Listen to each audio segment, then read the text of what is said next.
Hi, this is Donna. This is my pretend cooking show, and we started yogurt making yesterday. So it's been 24 hours since I started that yogurt. If you need to see the part one, I've got it's like a 2 or 3 minute video on part one. This is step two, and this is what I do at this point. It's been 24 hours, like I said, and my Instapot indicated that it's done. So I get one of these dishcloths, dish towels, and they're just a real thin. You can, almost see through them. They're cotton, but the texture on it is, I think they use these like in the bars and stuff, but there's no napping on it. It's real smooth, and that's what you want to use. I get them at Walmart, like 4 to a package or something.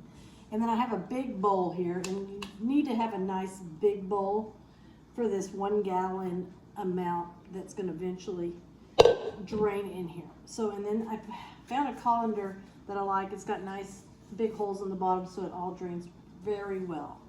So what I'm going to do is put my colander on top of this. And because I want this kind of suspended over. I don't want this a colander that goes too deep. So this just goes in there a little bit. Because what's going to happen is when I pour this goes on top. And I'm going to pour the yogurt inside of here. And what's going to happen is that yogurt is it's got what's called whey.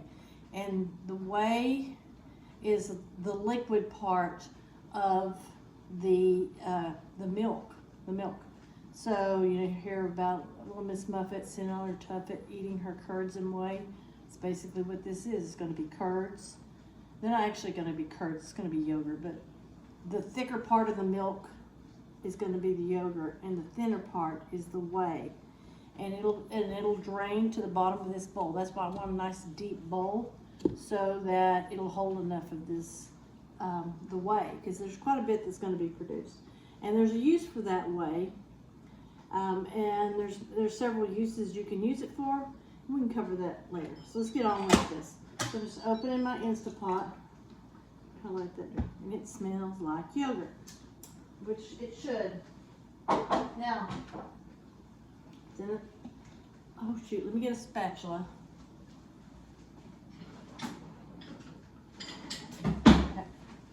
And you're going to need a spatula just to be able to scrape the bowl. Now, the thing is, this is runny, and you will see what I'm pouring in here. You can eat what's in here. You don't have to separate the whey from the yogurt, because right now it's what they call drinkable yogurt. It's just real runny. You could just drink it like this. You could, like if you have kids or you like making smoothies, you could just make it straight with this. The whey is really good for you. But that's not where you get Greek yogurt. Greek yogurt is when they separate the whey out. So that's what I'm making today. So I'm just going to pour it in here. You can see how runny it is. It's just like that drinkable yogurt. You get a big thick spoon, and this thing just happens to fill it up all the way. So I want to make sure I got it even so I can get all this yogurt in here. And it smells yummy. It's really, like I said, you could just drink it like this, and that would be fun. Let me get this so I can see what I'm doing here. Spoon it all in.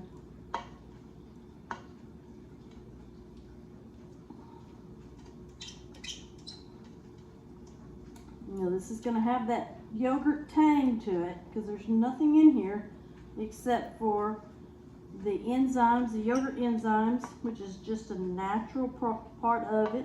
It's 100% natural if you do it this way. There's no additives. There's no extra stuff added. It's just the enzymes. Think of it as like yeast. When you make bread, you've got the yeast that multiplies so that your bread rises, and the yeast is just natural. Well, that's what's going on here. But it's not yeast. It's I don't know what it is exactly. Yogurt enzymes. That's the best way I can explain that. And it's good. It's really tangy. It's not super tangy, to be honest. I've tasted some yogurts really tangy. I think the tang kind of concentrates more once the whey's out of it. Like I said, you could just get some jars and pour that into the jars and put them in your refrigerator and not have to do all of this if you just want to drink it, like a drinkable yogurt. And it still has all that stuff that's in there that's good for your gut and the bacteria, all of that. That's the reason people eat yogurt, I think mainly is for their gut health. And so you can drink this or you can finish up this process. Now, that's all we have to do here, but this is another thing I'm going to do real quick is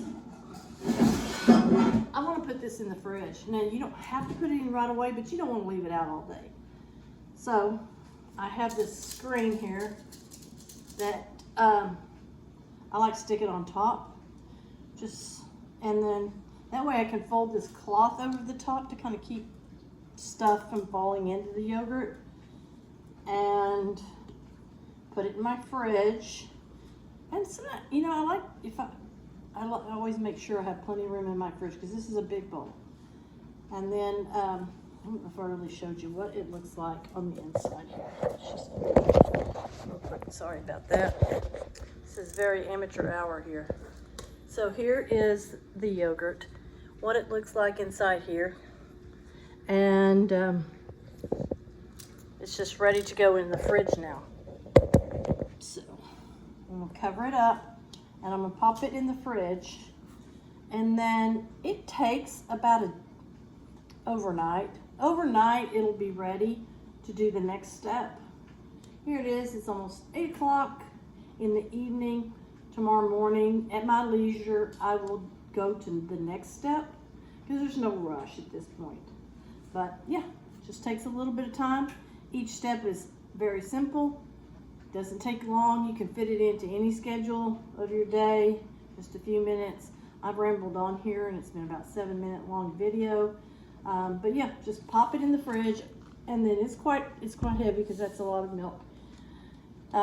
It's a gallon's worth. There's a gallon's worth of yogurt in here. That's a lot of yogurt, but you know, it'll last quite a while since it's fresh in the refrigerator. So anyways, I'll come back tomorrow and we'll show you what I'm going to do next. Like I said, you could stop here and just have drinkable yogurt and not do anything else, and it would be perfectly fine.